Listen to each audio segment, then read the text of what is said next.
In state news now, more parental control over the health records of special needs students highlights one bipartisan bill that did make it through Springfield this year. Taylor Fleming has more on the effort to improve parental access. Taylor?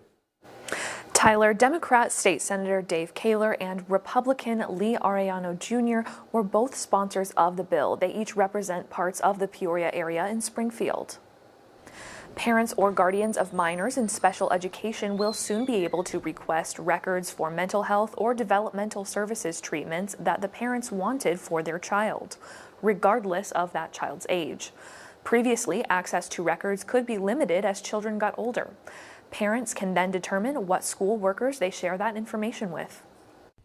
It puts the the responsibility and the authority back where it belongs, and that's with the parents. But understanding that parents want the best for their child, they want to be able to have help of professionals. Every step we can take to make this a little less frustrating, a little less bureaucratic, a little bit more about the educational needs and about the parental involvement, then that promotes a better system.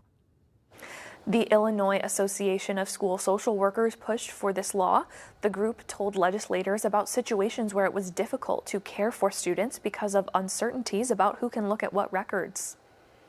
The law passed unanimously in both houses of the General Assembly earlier this year, and it was signed by Governor J.B. Pritzker in August. It's set to go into effect on January 1st. Tyler?